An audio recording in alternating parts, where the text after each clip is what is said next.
Баршаңызға сәлем. Бүгін аш қарынға су ішудің пайдасы туралы сөз ететін боламыз. Су жердегі өмірдің көзі. Судың адам денсаулығына пайдасы көп. Суды дұрыс ішудің бірнеше ережесін білсеңіз, оның пайдасын еселеуге болады. Күнде таңертең аш қарынға бір стақан жылы су ішуді әдетке айналдырсаңыз, ағзада жағымды өзгерістер орын алады. Біріншіден, ағза тазарады. Түнде ағза демалып қана қоймай, токсиндерден тазарады. Ал аш қарынға су ішу бұл процеске көмектесе түседі. Оған қоса, жүйелі түрде су ішу бұлшықеттер жасушалары мен жаңа эритроциттердің өңделуіне ықпал етеді.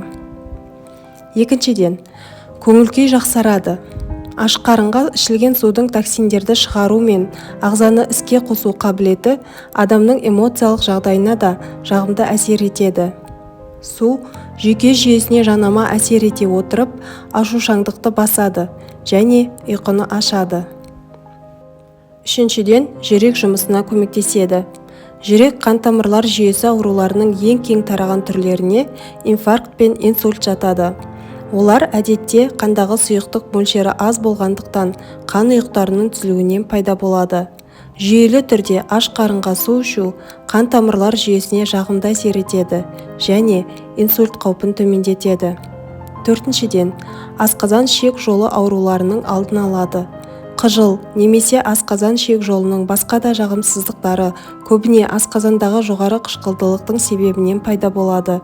Егер аш қарынға уақытылы су ішсеңіз, ол қышқылды сұйылтады және жағымсыз сезімдерден арылтады. Сондай-ақ, асқазан таңғы асқа дайындалады. Бесіншіден, зат алмасу жылдамдайды. Арықтағысы келетіндер немесе асқазан жұмысын реттегісі келетіндер үшін зат алмасу процесін бақылау маңызды. Егер ол жеткілікті түрде жылдам болмаса, судың көмегіне жүгінуге болады. Аш қарынға ішілген су зат алмасу жылдамдығын 30%-ға арттырады.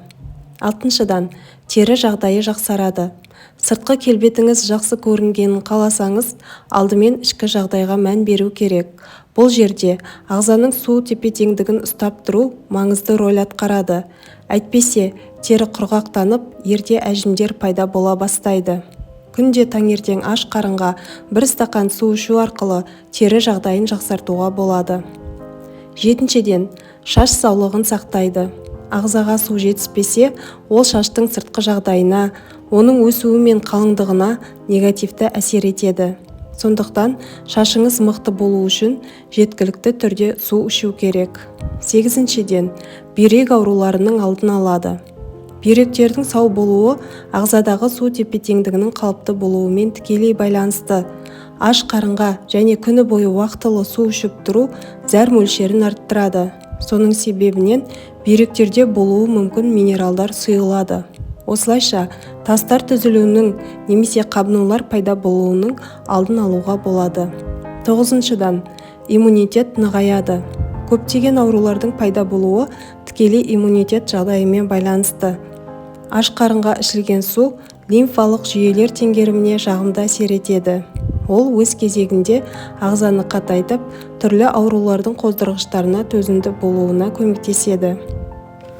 Ағзада судың жетіспеуі бас ауруына, салмақ қосуға, терінің құрғауына, депрессияға алып келеді. Сондықтан, су ішуге ерекше мән берген жөн. Күніне суды қаншалықты көп ішсе, соғұрлым жақсы деген ережені ұстанған жөн бе?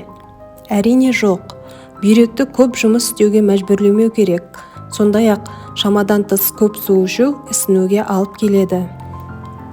Дегенмен, оның тәуліктік нақты нормасы жоқ. Тек медициналық норма бар. 1 килограмм дене салмағына тәулігіне 30 мл су, яғни дене салмағы 55 кг болатын адамға күніне 1,5 литр су ішу жеткілікті.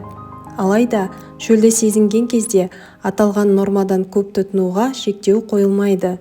Мамандардың пікірінше, күніңізді 1 стақан су ішуден бастаған жөн. Оянғаннан кейін бірден бөлме температурасындағы лимон тілімі қосылған 200 мл суды ішу арқылы ұзақ уақыт тыныққан ағзаны іске қосамыз. Жарты сағаттан кейін таңғы ас ішуге болады. Себебі су ас қорыту жүйесін дайындап қояды. Алайда тамақтану кезінде және тамақтанғаннан кейінгі жарты сағат ішінде су ішпеген жөн. Су ас қорыту ферменттерін шайып, асқазан шырынын ерітеді. Нәтижесінде ол бүкіл ас қорыту процесін баяулатады. Сондай-ақ спортпен шұғылдану кезінде 3 литрдей су ішу туралы кеңестен сақ болған жөн. Мұндай мөлшердегі сұйықтық ағзадан токсиндерді ғана шығарып қоймай, электролиттер мен микроэлементтердің тепе-теңдігін де бұзады. Көптеген диетологтар қажетті су мөлшерін анықтау үшін ағзаның сұранысына құлақ асу керек деген қорытындыға келді. Мінекей, аш қарынға 1 стақан су ішу ағзамыз үшін қандай пайдалы болатынын көріп отырмыз. Бүгінгі пайдалы ақпаратымыз ұнаса, каналыма жазылып, лайк, комментарий қалдыра кетіңіз. Келесі кездескенше сау болыңыз.